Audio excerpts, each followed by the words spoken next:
Hey folks, Dustin Siggins here with Proven Media Solutions, tackling a topic I wasn't sure I wanted to touch with, a 1,000-foot pole, for a few different reasons.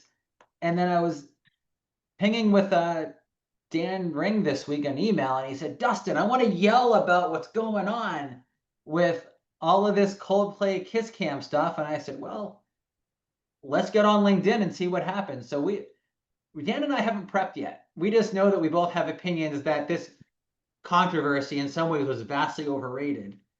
And I'm going to kick things off. And Dan, please introduce yourself after I kind of get my Sure two thing. cents here, which primarily is this was a crisis that 30 years ago would have been a blip on the radar, except for the families involved. And outside of internal communications and how the board handled it, that's where I think it should have been for the vast majority of the world. And I think it's a little bit opportunistic that so many people have used it to parlay their own careers, brands, etc., in the communication space. Yeah.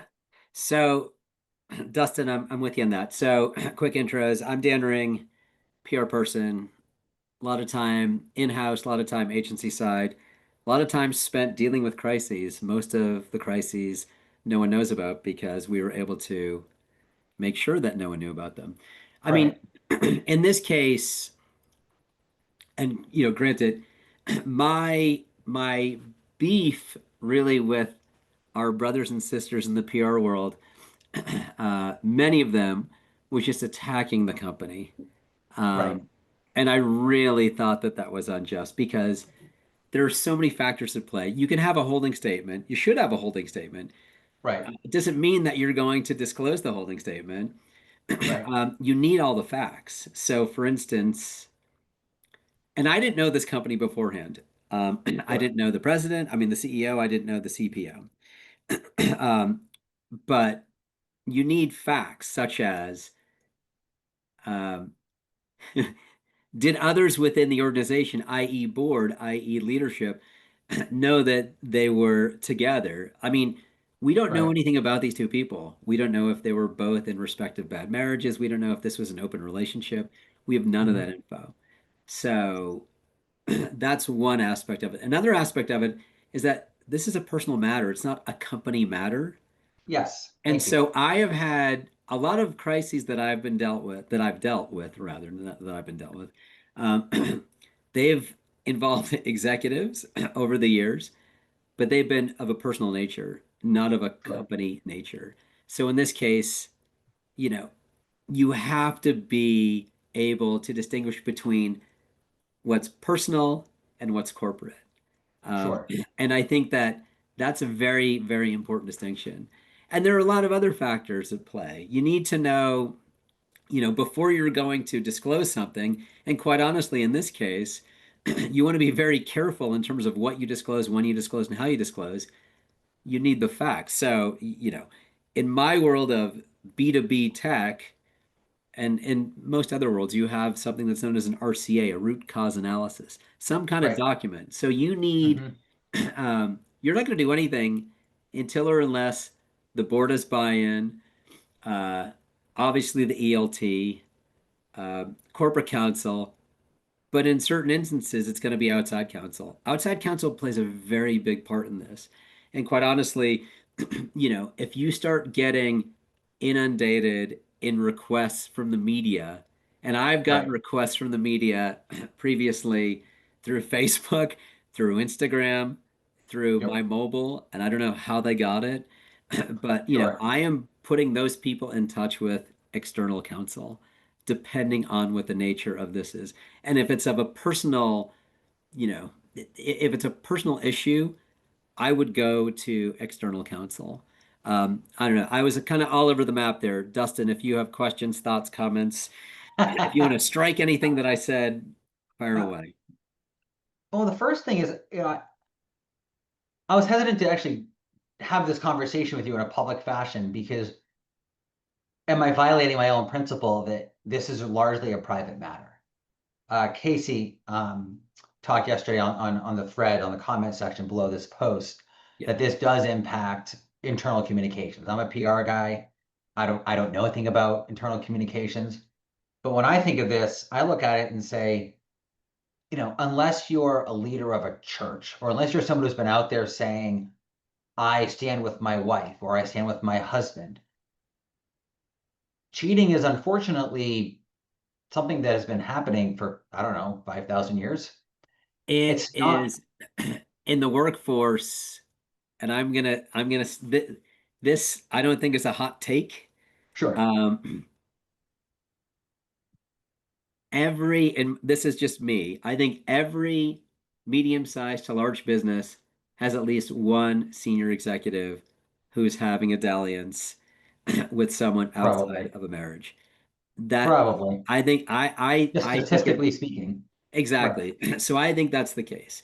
Um, it is private. So on the one hand, if this company is espousing rather right, core values that are all family first, traditional, um, that's one thing. If they're not, if the core values are collaboration, right, things like right. that. Speed of Uh, work, accountability for exactly. when we make mistakes. Yeah. Right, So, once again, I don't know what's going on at this company, but from an internal comms perspective, if these are the kinds of messages that, are being poured all over the staff, well, then, you have a potential issue. Um, you have contradictions, which are not good. right, But, from an internal comms perspective, there are lots of ways to, I'm not going to say, I'm going to use the word couch, but there are lots of ways to address it internally. right. You know, you acknowledge it. You talk about the fact that, Hmm. this behavior is not indicative of what happens at the company. Right, I don't think, having been part of these kinds of issues and having lots of friends who've been parts of these kinds of issues, it's a blip. It's not going to have a lasting impact. Before this call, not before, I was earlier today, I did a search on senior executives who had extramarital affairs who were caught. What happened? right. So Best Buy, this is Oh, 2012. right. Bill Nothing. Gates. HP, Bill, Bill Gates. right. So it's unfortunate. I don't encourage extramarital affairs, but this In fact, happens. I actively discourage it. Yeah, exactly. But it happens in Right, broadcast. Bill right, O'Reilly at Fox. Did that right, impact Fox? No. I mean, it just right. happens in every Hmm. industry. So, there's an internal aspect to it that I think is massive, potentially massive, because you want to make sure that, the staff isn't thinking, well, WTF, this doesn't align with what you guys have been telling us. Um, Sure. and you want to disclose information. You want to be transparent enough, but once again, this is personal. So there's a certain level of transparency that you give, and there's a certain level that you don't. We don't know about the relationship between these two people. If it hadn't Right, been for how they reacted when they saw that they were on right. Nobody would have that cared. I Nobody mean, would to have say that cared. exacerbated the situation is the grossest of gross understatements. So, So, so here's a question. I mean, you and I met through LinkedIn. We're hosting this conversation through a social media platform, and I have built something of my professional brand through Facebook and formerly X, formerly known as Twitter. But I do believe that social media is a net negative on society for things yeah. like this, where I don't know the wife, I don't know, I never heard of this company like you, I never heard of them until this happened, and in fact, I moved on. It was only when everyone else started commenting on it that I was like, oh, I guess this is actually. I thought it was a baseball game. I saw Coldplay, it kind of went through, and I saw the KissCam thing and thought, oh, okay, this must be a baseball game or something for I, like 3 days, and then I saw it and went, oh, okay, someone had an affair. Who cares? I actually think it's indicative of everyone's desire to have an opinion about something rather than focusing on what's most important. Well, exactly. I mean, this was the story's perpetuated by all of these people who continue to have takes on it. Right, Um, right. It's only alive because people want it to be alive for their own sake. and I'm still seeing memes. Right. And my when you and I connected on this a couple of days ago, Yep. I was literally my feed was nothing more than this. It Oh was God. there was it was nothing on Oh God. Epstein. There's Oh, nothing on much bigger stories. It was just right. this, and it was hot takes, and then it was also, having, you know, having had to deal with these kinds of issues before, and then Mhm. people are saying, oh, it's gonna be tough for the comms and the internal comms people at this company. It's frustrating. It's not that tough because at the end of the Right. day, they can't really do or say much. They're getting peppered with media requests. If they're rational, if they have good legal counsel inside and outside, Hmm. they're not responding to this. They have a holding Right. statement. Once they get the blessing for doing something with the holding statement, they put it on the website. They don't put it front and center of the website. Maybe it Right. goes in a resources section, maybe it goes on the news page, and that's it. Right. And And it's that's like, it. hey, for additional information, here's our statement. And that's it. And then, if people want to get creative and Right. find personal information for the PR guy, which has happened to me and others I know, that's one thing. I'm going to tell them to go back to that statement. If Right. they're persistent and a lot of it's dependent on who they are, um, I'll have them reach out to outside counsel because this is a personal matter, not a company matter. So let's dive into that for a minute because a lot of the Jeremy Tune has had a great line. Lesson number one: don't canoodle with someone with whom you are not supposed to be canoodling. Right? You and I have established that's the first rule of It's thumb here Yeah. is don't do that.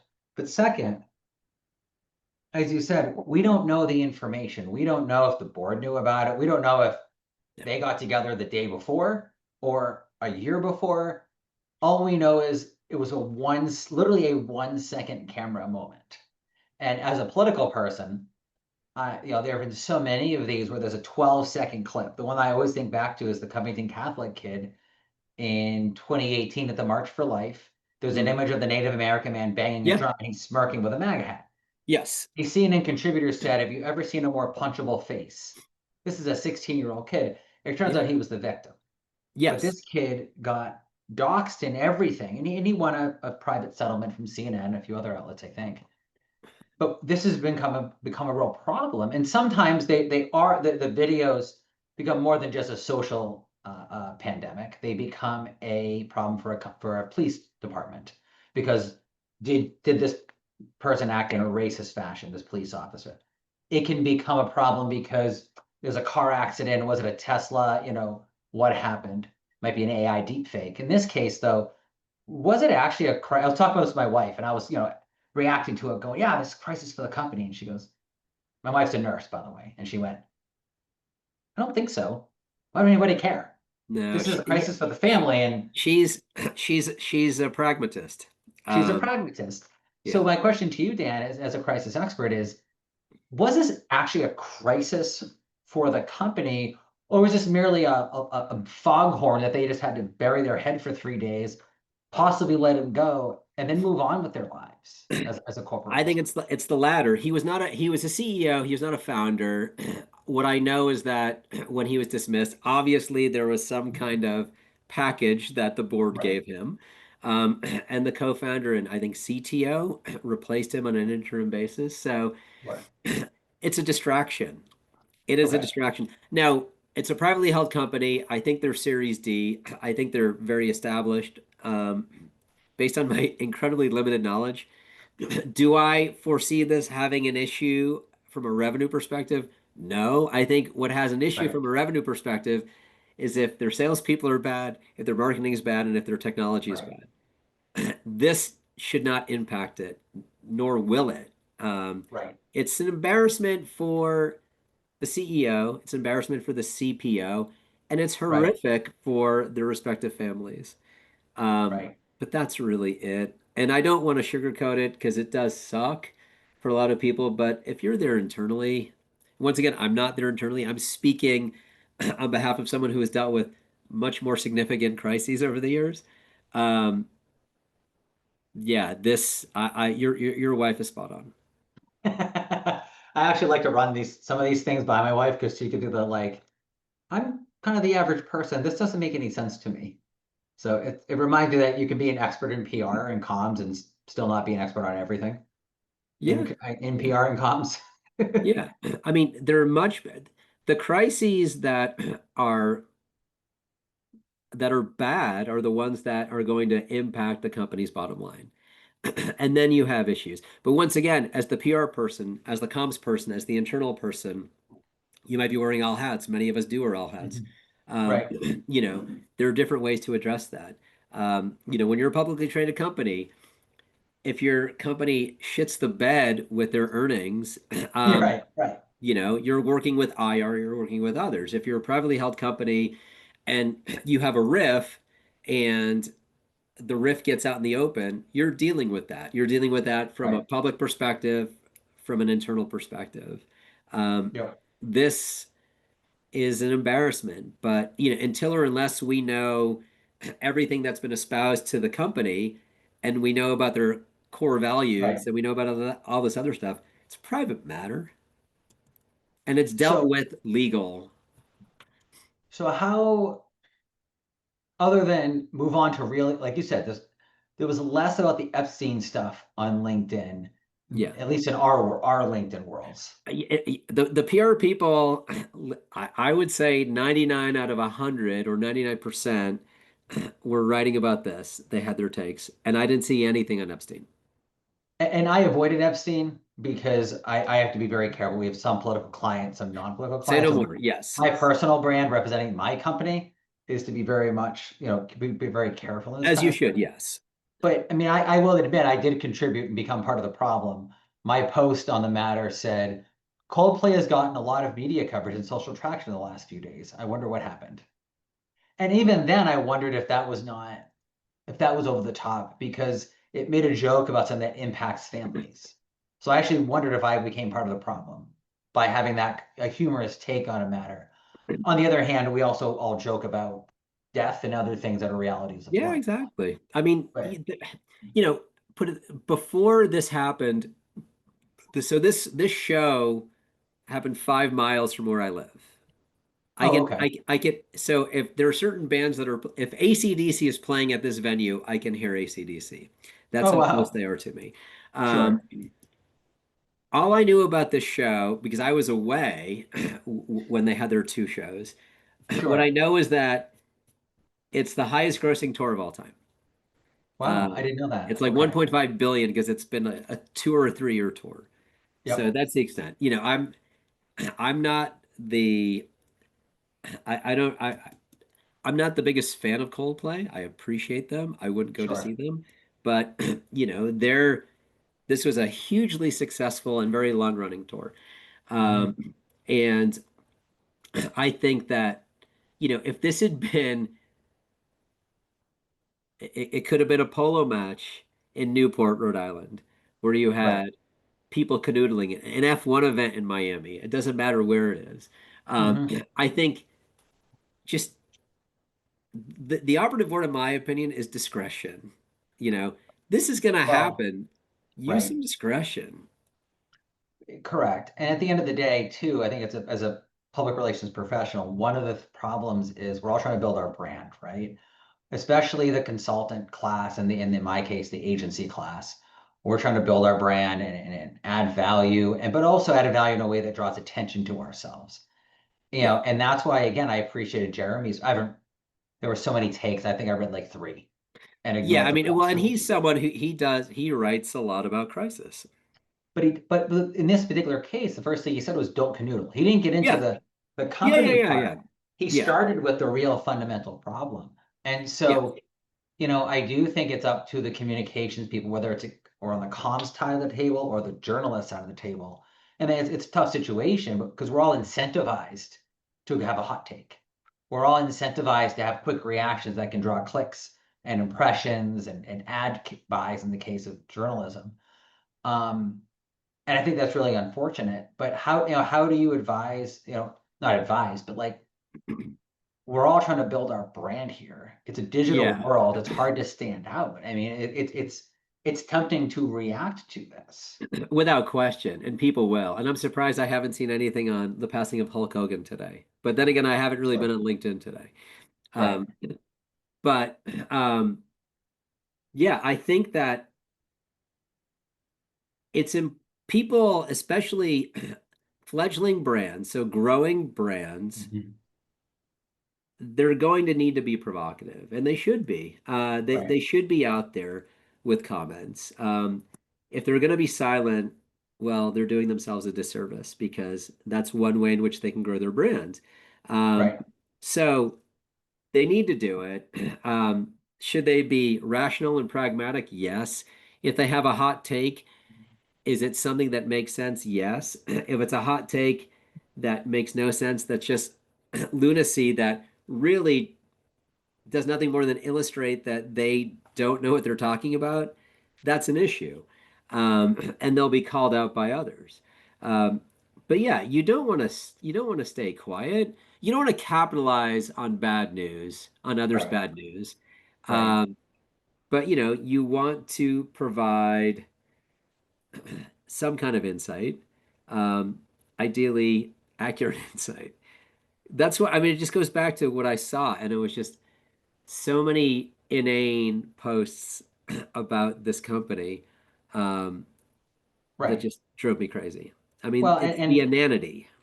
the I haven't told this to my wife yet, so this is the first time she's hearing of this. Oh no, second time she's hearing about it. Is I'm thinking that my wife and I should go to some concert. I don't listen to Coldplay, but and we should all duck for cover when we get on the Kiss Cam, and then we should announce that we're married and see how much good PR that does for the Yeah, you company. just do that. I mean, I'm not wearing my ring, but Right, right. if there's Yeah, yeah, somebody. yeah. Maybe we'll have our kids with us, like make it a whole family event, Yeah. I mean, all duck and dive. yeah, it's real. It was their reaction. I mean, don't canoodle. Stand next to each other. You can even Right. like sway together. I can't believe I just swayed. But there's a lot that you can do. It Well, and was again, you got to think about the families. buffoonery. The the families are the are the biggest victims here. Really, the Yeah. I refuse to call a couple a victim because if you get a heart attack because you've been living unhealthily, I mean, you're a victim of a heart attack, but you set yourself up for it. If you spend poorly and the furnace goes out and you don't have savings, I feel bad for you as a human, but you didn't prepare for it. They were cheating within the company, holding on to each other in ways they shouldn't have been. I mean, stuff happens. Yeah. I mean, No, this gets to me, this gets escalated if they were using company funds correct. to buy a suite at Gillette. Hmm. Um, And I or if they assumed were it was a suite from the way it, this seemed like. it looked like a suite to me. But I mean, it's if that would be a very big issue. Then it escalates. Uh, but my understanding is that that wasn't part of. They weren't using company Sure, funds for anything. They weren't siphoning anything. They weren't doing anything like that. Then it becomes an issue. It becomes a legitimate legal issue. Um, sure. but in this case, I mean, it is a legal issue, but it's not a company legal issue. It's an Right, embarrassment. So yeah, but I mean, these things, I mean, you mentioned Bill Gates. I don't right, want to call out people, but in doing a very quick search earlier, I came upon a laundry list of people at very big right, companies, and these are well-known people. Um, right, and maybe their images were tarnished briefly. It didn't right. have negative impact on their companies. Well, I mean, frankly, you know, a lot of religious organizations. I'm Catholic. There's been a lot of sexual scandals that are way worse than having an Yeah, affair. yeah, And I'm not yeah. saying the Catholic Church has a great reputation, but it's still taking in billions and billions of dollars. Exactly. I mean, look, you had an Academy Award winning movie that spotlighted it called Spotlight. Um, Yep. you know, um, Oh, and by the my way, mhm. real quick, Dan, I'm sorry. I was Googling while we were talking. Speaking of continuing the news cycle, Is this is Jeremy the perpetuating headline. something? Oh, all right, there you go. And they immediately And that open wasn't a up. dig at Jeremy. Well, hold on, hold on. And then they say the opening paragraph,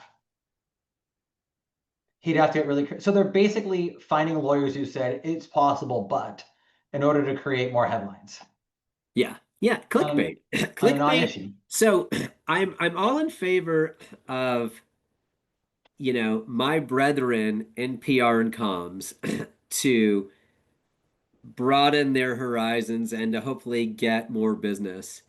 It's the clickbait that I loathe more than anything. It's just Yes, it's really correct. just it's awful. And it's Yeah. and that's pretty clickbait is pretty prevalent. Well, it's the model, unfortunately, of journalism now is Yeah. clickbait. And it's very unfortunate. Hopefully, all of these LLMs and AI platforms will actually prioritize the high quality journalism, and Yeah. I maybe mean, yeah, shift because that in the you right direction. there are some, not some, there are myriad amazing journalists out there Correct. um, who would scoff at, to say the least, clickbait. But clickbait is what is, Oh, it is of the day on social media. yes, And social correct. media has some pros, many cons. I remember, do you remember when Twitter really became a global platform? When it really became like this can make an impact on the human condition in a positive way? Well, Arab Spring. That's right. It was when the girl got shot in Iran, and they used their camera Yeah, to it was go into amazing. Twitter and get past the Iranian censors. The Arab And Spring was incredible for Twitter. mhm. And Facebook came out when I was in college, and I resisted it for a whole year. I remember I was like the last person I knew to sign up for it. And it's been great for me because unlike my parents' generation, I don't know your age, so I'll say my parents' generation, Yeah, well, I'm they not that old. Jeez. they didn't talk to their best friends for 25 years while they were raising kids. And then they all reconnected. Whereas I've been able to stay in touch. I mean, I'm an extrovert anyway, but I probably keep in touch with 30 or 40 people 4 times a year and another 100 people once a year, in part through Facebook. So Yeah. social media has definitely been a net positive. Again, we're having this conversation on LinkedIn, and LinkedIn has generated a huge amount of revenue for my company directly. Yeah, no, I mean, the benefits of LinkedIn to lots of different businesses and lots of different industries is wonderful. I mean, Right. I think that there are a lot of people who are posting ad nauseum and they're posting crap, and I Yes. need to just figure out how to get that off of my feed, Hmm. and that will make me happy because I spend more time on LinkedIn than I do on other social channels, I, without I question. actually ran into this problem, and I actually caused it by accident. Last December, it was when they made the algorithm change in that time as well. And my numbers, I thought my numbers were crashing. Turns out they were just dipping. But nobody in PR, no one in the audiences that I was targeting, PR, public affairs, marketing strategy, was on LinkedIn in December. Everyone seems to take vacation from it, except for Really? the influencer class. So I just started engaging with whoever was there to try to, gin the algorithm and do the Mhm. comments. I'm pretty good at that. And not only did December kind of go not that well for me, but so did the first 2 weeks of January were bad because I was engaged with the wrong people. I told the algorithm what content I wanted, and it was the wrong content. So what I've learned is to get rid of all their suggested ideas, to actually I used a Sales Navigator for a while and pick 100 people that I wanted to follow. It's $80 a month. It just depends how much time Mhm. you spend on LinkedIn and the Yeah, purpose. But then also, I mean, I'm probably engaging with 15 or 20 people's posts a day, and that's it great. only shows me what I want now. That's perfect. Yeah, so I think that's a good shout out to people like me who are just trying to remove all this Oh, crap. it's obnoxious. Like all you want to do is take the platform and throw it out a window. Yeah, But it really only took about 2 weeks for me to kind of get it back on track. And I see people complaining about seeing stuff they don't like, but I I hardly ever see something I'm not interested in anymore. I'm basically seeing 100, 150 people on a regular basis. that's great. Yeah. So You you you've you've cracked the code. well, I have to give credit to Molly Johnson. Molly trained me. We Well, hired Molly for 4 months, and she not only taught us how to use the platform, but also taught like a lot of people look at posting as like the key, when really posting, in my opinion, is about 20%. Because Just like if you want to get stronger, you got to lift weights. But when you're 25, if you're a 25-year-old male, you think it's all about the deadlifts and the pull-ups and everything else, not realizing it's nutrition, sleep, and hydration. I think the same is true for LinkedIn. You need to post 5 times a week or so if you want to make the best traction. Some people say as little as 3, but it better be really good.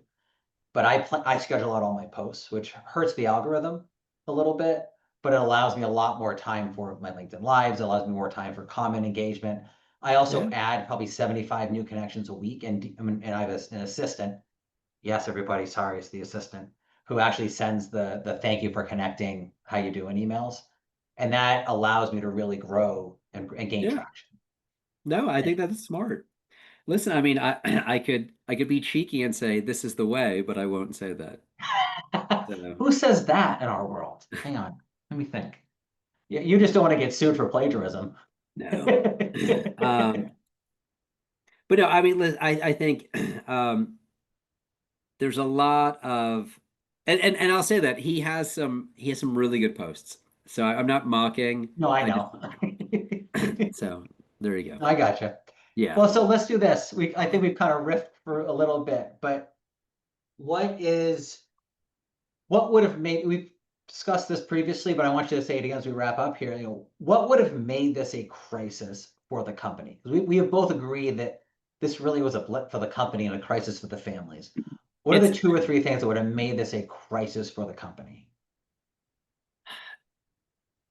if it had been company funds used for Mhm. this, that certainly would have made it a massive company crisis.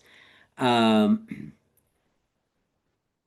it would have to directly involve the company in some way, not the individual. So let me back up. My mind is going a I know mile. what you're going to say, though. Yeah, I understand.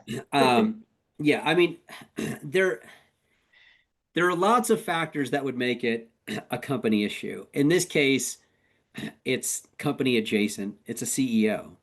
Right. That's an embarrassment. It's bad form on the part of the CEO.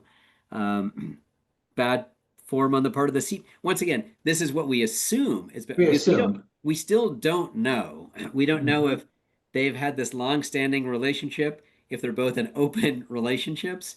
But it would come down to something financial, like something financial. If they were using company money, if they were doing something nefarious or sneaky, Mhm. um, not to say that an extramarital affair is not nefarious or sneaky, but from a company perspective, yes, then it's going to Well, have bigger implications. and I can make an analogy. I mentioned the Catholic Church earlier. A priest abusing a kid is bad and awful. Terrible. Hiding it and moving the priest somewhere else is worse because there's an Without question. Yeah. institutional corruption. And that's what you're talking about at a much, obviously, smaller scale, less harm. But that's what you're talking about is the institutional Yeah. corruption So, involved. this is where you, if I'm not saying this person, but broadly speaking, if you have someone who's a serial Right. uh, Yeah. Yeah. Yeah. Exactly. a, I don't want to call it's not a sex offender. It's not a Right. you know A serial philanderer. a thing philanderer. That's a serial philanderer who is and someone who has been brought up to the board to others, and Right. they have just turned a blind eye. They're like, listen, it's fine. This Hmm. person was handpicked by one of the board members. He or she Hmm. is related to our lead Hmm. investor or something like that. I mean, then it's a company issue. But Hmm. unless or in lieu of that, it's an embarrassing private issue um, that's best addressed by the respective individuals' external counsel. Yeah, I think that's generally correct. At the end of the day, there's a lot of trolls online who are going to make this a big deal, but so many times, the buddy of mine named Darren posted as we were starting this call, and he said, "Can you believe this is already old news?" Yeah. People are going to talk about it, but at the end of the day, it's a blip because it's not about company corruption. It's about two people inside the company having an affair and they got caught on camera. I mean, the one thing, like, I guess my takeaway for, and I think a couple of people did include this among the barrage of posts. Everyone has a crisis plan. You need to have a crisis plan, Sure. and you need to have different crisis scenarios. One of the scenarios that everyone should have would be extramarital affair, without question. I have it in all of my crisis plans that I've done, and it's Oh, extramarital affair at the executive level. You have to sure. have that. Yep. Um, and if you don't have it, you need to reassess your crisis plan because that's a legitimate issue. Because, and going back to the idea of using funds or someone who's a serial Right. offender or someone who has had Hmm. numerous sexual harassment cases against them. So you need to have that. You need to know that. So that's key. You don't want to create this on the fly. But of course, at the end of the day, anything that you as a comms person will write, be you an internal, an external, a corporate, whatever, um, anything you write is going to be scrutinized, reviewed, approved by the board, by the ELT, including corporate counsel and external counsel. It has to Right. be. Mhm. Because then you're dealing with massive potential litigation. And it's Well, going to yeah. be, and from a crisis perspective, I mean, at the end of the day, it's once you have all the details, Yep. you get it out, you're vague, you're concise, you're high level, but you don't promote it. You have it somewhere. Right. Right. Just so you can say you did it. I mean, Exactly. You're checking off the box. And we're not that's right. trying to dismiss the severity of it, but that it doesn't require anything more. And and I know I'm going on about this particular instance, but I think that the company once again, I don't know any of these people, but I probably would have done what they did because I'm pretty sure that I've experienced what they've experienced. It's not like you can just come up with a statement. I mean, it's easy to come up with a Right. vague, innocuous, concise Right. statement. Right. Um, but if you do, like, if you as a PR person go rogue and you share that, and that's not vetted with others, well, that actually is a really big crisis. And you as a PR Right. person, I mean, I would terminate that person in a heartbeat. I really would. I would not scold them. I would say, you just did something that was so incomprehensibly stupid. Um, you need But to, isn't that a training issue, Dan? Because if I am a younger PR person, I'm going to want to jump on this and get in front of it, right? So how much of that is you a training issue?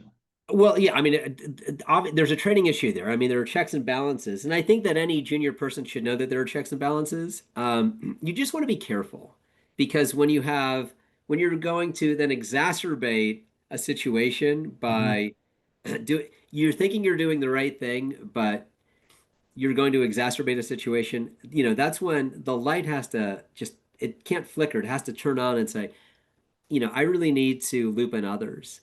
Um, Right. because situations can be very easily exacerbated. Well, and in this case too, the best solution for the company is to not respond. Again, I mean, I haven't followed this in the news cycle. It's I've seen not the headline. negligence to not it's not a negligent thing to not respond. No, and again, I this is a drumbeat of stuff that I post, but silence is a really powerful weapon. And the example I always come back to is in 2020, Boeing was seeking a bailout from the federal government. Nikki Mhm. Haley left the board and said, "You guys are in trouble not because of COVID, but because of your own mismanagement." There had been the two MAX crashes within the prior 6, 8 months. And that got big news in conservative media because everyone knew that she was preparing to run for president in that year. You know where it wasn't a big deal? I don't think I saw much news about it in the aerospace world because Boeing didn't say anything. They shut their mouths and they got a $25 billion loan from the Federal Reserve because their goal wasn't to rebut her, it was to stay focused on their $25 billion bailout. from the Federal Reserve. Five Guys, regularly, there's pictures of their receipts online. They're so expensive, outrageous. And they don't say anything because if they said something, now there's a headline. Now they're responding. Now they're feeding that cycle, feeding the beast. You don't you exacerbating a situation is not suggested. No, no, and that's again another lesson for PR people because I am that person who 10 years ago might have put out that statement trying to put out the fire and said too much. I am that per 10, 12 years ago. I would have done that Yeah. because I am that proactive person who wants to help. Yeah, I mean, you want to have good people around you. You know, you're as a PR person, you're reporting to a CMO. Hopefully Right. your CMO is really, I mean, I'm lucky. I've had really good, smart, pragmatic CMOs. I've Sure. had really good leadership wherever I've been. But Mhm. I know that there are others at other companies that have not had that. So you want Right. that, but you need to make sure that you do adhere to checks and balances, no Mhm. matter what level you're at, quite honestly. You need a second Yeah. set of eyes, a third set of eyes, a fourth set of eyes. On everything. And Yeah. so, the takeaway here is that this wasn't an internal matter, except for the families. And the more that comms people talk about this, and again, maybe I'm guilty of it too, as we're having this conversation in public, but this is a disaster for the families and really nobody else. It's a blip for the company, and as you said, why are there more headlines about this than the Epstein files? Yeah.